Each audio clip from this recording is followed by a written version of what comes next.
think for a moment about Patrick Brown, just for a moment. I have very little time for Patrick Brown. He's not conservative in any way that counts. He totally supports a carbon tax. He totally supports a provincial version of M103, the anti-Islamophobia censorship motion that Trudeau passed federally. Brown actually whipped his MPPs to support it provincially. Brown is awful on policy, and he's gotten personal with us here, the Rebel, too, denouncing us publicly, which I think says more about where he is on the political spectrum than it says about us.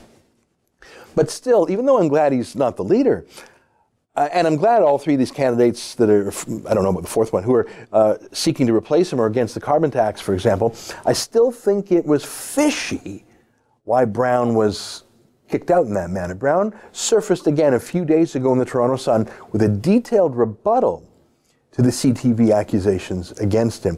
Those certainly didn't get the same wide coverage as the original accusations. Here, let me read from that story. The headline is, "Absolute Lies. Patrick Brown refutes sex misconduct allegations." Now, I'm not going to read a ton of it. It was a very long story, but let me give you just one example of the kind of details in his refutation, okay? I'm quoting from the Sun here. The first anonymous complainant told CTV she and a friend met Brown at a bar while she was a student at a Barrie High School. She alleged Brown invited them back to his home where he gave her alcohol. Once there, Brown allegedly took the high school student on a tour that ended up with the teen in his second floor upstairs bedroom. Okay, so here's Brown's reply in the Sun. So that was the allegation on CTV. Let me read Brown's reply in the Sun. Now I'm going to go for a full minute here, and you'll see the detail, and you'll understand why I'm going to go for a full minute. Ready? "I remember her being a girl in Barrie," Brown said, but otherwise doesn't know her or recall meeting her.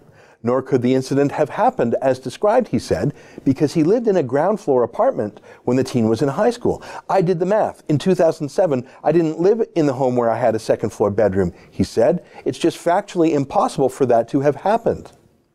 Brown, in fact, lived in a duplex at 138 Collier Street in Barrie, a tiny one-bedroom ground floor apartment in a two-story house with a bedroom that didn't have a door.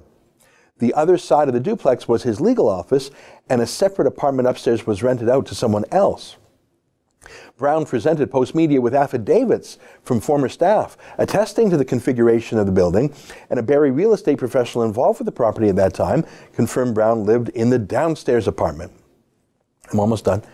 The complainant, now 29, in early 2017 would have graduated from high school and did, according to yearbook records. Okay, I'm done quoting, but that's a pretty specific rebuttal, isn't it? And it's checkable, it's provable, true or false, isn't it? Did he or didn't he live in a two-story house? Did the girl in question, well, was she still in high school or not? Those are the kind of questions that a skeptical reporter or editor might have put to an anonymous accuser before going on national TV. But then again, it wasn't really a skeptical reporter, was it? The reporter was a personal friend of the accused. If the name of the accuser had been made public, maybe other people could have made inquiries, but they couldn't, right? Because it was a secret accusation. That's pretty fishy, don't you think? That's an excerpt from my daily TV show, The Ezra Levant Show. Normally it's behind a paywall, but I thought you'd like this video, so we put it on YouTube. If you want to subscribe to watch the daily show every day, including always 2 interviews a day, and I read my hate mail, just click on this screen and become a premium member.